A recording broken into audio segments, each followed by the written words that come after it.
ಪುರಸಭೆ ಮುಖ್ಯಾಧಿಕಾರಿಗಳನ್ನ 2 ಬಾರಿ ಟೆಂಡರ್ ಮಾಡ್ತಿದ್ದೀವಿ. ಟೆಂಡರ್ ತಗೊಂಡಿಲ್ಲ, ಯಾರು ಟೆಂಡರ್ನ ಬಿಡ್ ಮಾಡಿಲ್ಲ. ಸೊ ಹಾಗಾಗಿ ಮೇಂಟೆನೆನ್ಸ್ ಇದ್ದರೆ ಹಂಗೆ ಇದೆ. ನಾವೇ ಸ್ವತಃ ಖರ್ಚಿಂದ ಕ್ಲೀನ್ ಮಾಡಿಸಿ ಇಟ್ಕೊಂಡಿದ್ದೀವಿ. ಇಷ್ಟಿದೆ.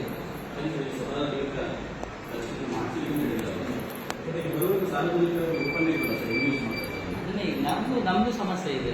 ಅದು ನಮ್ದು ಸಮಸ್ಯೆ ಇದೆ. ಈಗ ನೆಕ್ಸ್ಟ್ ಅದಕ್ಕೆ ಏನು ಆಪ್ಷನ್ಸ್ ಇಲ್ಲ ಸರ್? ಸಾರ್ವಜನಿಕ ನೀವು ಟೆಂಡರ್ ಕರೆದ್ರೆ ಟೆಂಡರ್ ಯಾರು ಬರೋದಿಲ್ಲ, ಬಟ್ ನೀವು ನೆಕ್ಸ್ಟ್ ಏನು ಮಾಡಬೇಕು? ನೀವು ಹೇಳ್ಬೇಕೀಗ. ಅಲ್ಲ, ನಿಮ್ಗೆ ಅಧಿಕಾರಿ ಇಲ್ಲ ಸರ್. ನಾನು ಅಧಿಕಾರಿಯಾಗಿ ಮಾಡೋ ಕೆಲಸ ಮಾಡಿದ್ದೀನಿ. ಓಕೆ, ಆಯ್ತಾ? ಸೊ ಯಾರು ಟೆಂಡರ್ ತಗೊಳ್ಳೋದೇ ಇದ್ರೆ ಏನ್ ಮಾಡೋದು? ಕ್ಲೀನಿಂಗ್ ಯಾರ ಕಡೆ ಮಾಡಿಸೋದು? ಈಗ ಒಂದಿನ ಬಿಟ್ರೆ ಕ್ಲೀನಿಂಗ್ ಅದು ಆಗಲ್ಲ. ಅದು ಹೋಗ್ತಾನೆ ಬಂದವರು ಬೇಡ ಯೂಸ್ ಮಾಡಿ ಫ್ರೆಶ್ ಮಾಡಿ ಹೋಗೋದೇ ಇಲ್ಲ. ಯಾರೋ ಒಬ್ರು ಇರ್ಲೇಬೇಕಲ್ಲಿ. ಇಲ್ಲ ಅಂತಂದ್ರೆ ಮತ್ತಿವಾಗ ಬೇರೆ ತರ ಆಗುತ್ತೆ. ಆಲ್ರೆಡಿ ಹಂಗೆ ಆಗಿತ್ತು. ರಿಪೇರಿ ಮಾಡಿಸಿ ನೀರಿರ್ಲಿಲ್ಲ, ನೀರು ಬರಂಗ್ ಮಾಡಿ ಎಲ್ಲ ರೆಡಿ ಮಾಡಿಸಿದ್ದೀವಿ. ಏನ್ ಮಾಡೋದನ್ನ ಮೇಂಟೈನ್ ಮಾಡ್ಲಿಕ್ಕೆ ನಿರ್ವಹಣೆಗೆ ಪುರಸಭೆನವರು ಫಂಡ್ ಕೊಡಬೇಕು. ಒಂದು ಅದಕ್ಕೆ ಸಂಬಂಧಪಟ್ಟಂತೆ ಯಾರಿಗೆ ಟೆಂಡರ್ ಅಂತೇಳಿ ಇದು ಮಾಡಿದೀವಿ. ಅದನ್ನು ತಗೊಂಡಿಲ್ಲ. ಅಲ್ಲಿ ನಿಂತಿದೆ. 2 ಬಾರಿ ನಾವು ಟೆಂಡರ್ ಮಾಡಿಸಿದ್ವಿ. ಬೇಕಾದ್ರೆ ಪುರಸಭೆ ಕೇಳ್ಬೋದು. ಸಂಬಂಧಪಟ್ಟವ್ರನ್ನ ಕೇಳಿ ಡಾಕ್ಯುಮೆಂಟ್ ಬೇಕಾದ್ರೆ ತಗೋಬಹುದು. ಈ ಕಡೆ ಎಲ್ಲ ಖಂಡಿತ ನಾನು ಮತ್ತೆ ಇನ್ನೊಂದು ಸರಿ ನಾವೆಲ್ಲ ಹೊರಗಡೆ ಕಠಿಣ ಆಗಿಬಿಡುತ್ತೆ. ಈಗ ಎಲ್ಲೆಡೆ ಎಲ್ಲ ಹೊರಗಡೆ ಹೋಗುತ್ತೆ. ಯಾರು ಕೂಡ ಐಡಿ ಕಾರ್ಡ್ ಹಾಕಿಲ್ಲ, ಪ್ರತಿಯೊಬ್ಬರು ಕೂಡ ಐಡಿ ಕಾರ್ಡ್ ಹಾಕಿಲ್ಲ. ಏನಿದೆ ಐಡಿ ಕಾರ್ಡ್ ಹಾಕಕ್ಕೆ ಹೇಳಿದ್ದೀವಿ. ಆಮೇಲೆ ಅವ್ರ ಪೇಪರ್ ಮೇಲೆ ಅವ್ರಿಗೆ ಏನ್ ಸೆಕ್ಷನ್ ನಿರ್ವಹಣೆ ಮಾಡ್ಕೊಂತ ಬೋರ್ಡು ಆಗಿಸ್ತೀವಿ. ಬಟ್ ಲಾಸ್ಟ್ ಟೈಮ್ ಕೂಡ ಅದನ್ನೇ ವಿಡಿಯೋ ಕೂಡ ಮಾಡಿದ್ರು. ನಮ್ಮ ಲಾಸ್ಟ್ ಟೈಮ್ ಮಾಡೋದು ಕೂಡ ಯಾರು ಕೂಡ ವಿಡಿಯೋ ಹಾಕಿದ್ರು, ಐಡಿ ಕಾರ್ಡ್ ಹಾಕಿಲ್ಲ. ನಾನು ಅವ್ರಿಗೆ ಸಿವಿಯರ್ ವಾಗ್ದಾನನೆ ಮಾಡಿ ಹಾಕಕ್ಕೆ ಹೇಳ್ತೀನಿ.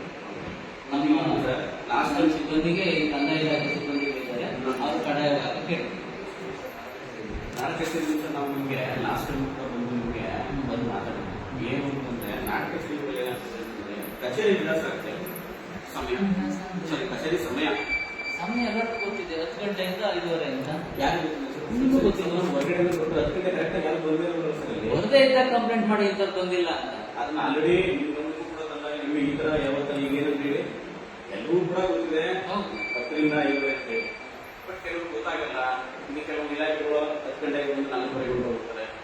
ಈ ಗೌರ್ಮೆಂಟ್ ಅಲ್ಲ, ಈಗ ಎಕ್ಸಾಂಪಲ್ ಹಾಸ್ಪಿಟಲ್ ಎಲ್ಲ ಆಫೀಸ್ಗಳು ಸರ್ಕಾರಿ ಕಚೇರಿಯನ್ನು ತೆರೆಯೋದು ನಮ್ಮ ಭಾಗದಲ್ಲಿ ಬೆಳಗ್ಗೆ 10ರಿಂದ ಸಂಜೆ 5:30. ಹಂಗಾಗಿ ಅದರದ್ದೇನು ವಿಶೇಷತೆ ಇಲ್ಲ. ಅದನ್ನ ಕಚೇರಿ ವಿಳಾಸಕ್ಕೆ ಏನ್ ಸರ್ ತೊಂದರೆ? ಈಗ ಎಕ್ಸಾಂಪಲ್ ಮಧ್ಯಾಹ್ನ ಟೈಮ್ ಇರುತ್ತೆ. ಕೆಲವರು ಒಂದ್ ಕಡೆ ಹೋದ್ರೆ 1:30 2:30 ಇರ್ತಾರೆ. ಇನ್ನೊಂದು ಕೆಲವೊಂದು ಕಡೆ ಹೋದಾಗ 2ರಿಂದ 3 ಅಂತಾರೆ.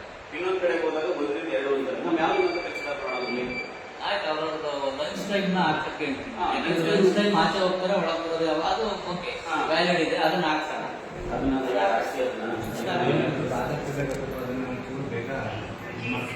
ನಾವೇ ಸರ್ ಇಲ್ಲಿ ತಲಕಾಡಲ್ಲಿ ನಮ್ದು ಹೊಸ ಬಿಲ್ಡಿಂಗ್ ಇದೆ, ಅದ್ರ ಮೇಲೆ ಬರ್ಸಕ್ಕೆ ಹೇಳ್ತೀವಿ.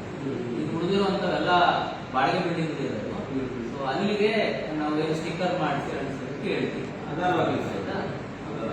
ಲಂಚ್ ಟೈಮ್ ವ್ಯಾಲಿಡ್ ಇದೆ, ನಾನು ಮಾಡಿಸ್ತೀನಿ. ನನ್ನ ಕಚೇರಿ ಟೈಮ್ ಎಲ್ಲರಿಗೂ ಗೊತ್ತಿದೆ. ಏನಿಲ್ಲ, ಅದೇ ತರ ನಮ್ಮ ಕಲ್ಪಿ ಸೈಡಲ್ಲಿ ನಾವೇ ಕೂಡ ನಾಲ್ಕು ಕಚೇರಿಗಳನ್ನು ಕೂಡ ಇದೇ ರೀತಿ 1:30 ಹೋಗ್ತಾನೆ, 2 ಗಂಟೆಗೆ ಹೋಗ್ತಾನೆ. ಊಟದ ಅವಧಿ ಯಾವಾಗ ಹಾಕೋಣ. ಅಲ್ಲೇ ಸಂಸ್ಥೆಯಲ್ಲಿ ಸರ್, ಸಂಸ್ಥೆಯಲ್ಲಿ ನಾವು 2 ಗಂಟೆ ಹೋಗಿದ್ದೀವಿ ಸರ್. ಅವರು 2:45 ಇರ್ತೀವಿ. ಯಾರು ಅವ್ರು ಹೋಗಿದ್ದಾರೆ? ಅವ್ರು ಹೋಗ್ರಿಯಾ? ಡಾಟಾ BA ಇದ್ರ ಆ ಡಾಟಾ ಆಪ್ರೇಟರ್ 2:30 ಆಯ್ತು. 2:45 ಆಗಿದ್ರೆ ಬಂದೇ ಇಲ್ಲ ಅವರು ಹೊರಗಡೆ. ಇಲ್ಲಿ ಕೇಂದ್ರನೇ ಕೈ ಎಲ್ಲಿ ಹೋಗಿದ್ರು ಸರ್? ಕ್ಯಾಶ್ ಇನ್ಕಮ್ದು ಜೈಪುರ. ಅವ್ರು ಎಲ್ಲಿ ಹೋಗಿದ್ರು? ಅವ್ರು ಬಂದಿದ್ರಾ? ಇದ್ರು. ಗೊತ್ತಿದೆ ಇಂತ ಹೋಗಿ ಬಂದೇ ಇಲ್ಲ ಈಗ ಹೊರಗಡೆನೆ ಅವರ.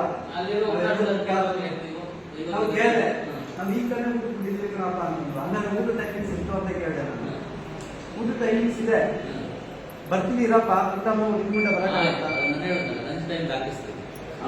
ಎಲ್ಲ ಕಚೇರಿಗಳು ಹಾಕ್ಸಿ ಮತ್ತೆ ಹೇಳಿದ್ರೆ ನೀವು ಹೇಳಿದ್ರೆ ಎಷ್ಟೊಂದು ಈ ತರ ಇದೆ ಅಂತ ಹೇಳಿ ಸಂಬಂಧಪಟ್ಟ ನಾವು ಕೂಡ ಏನಿದೆ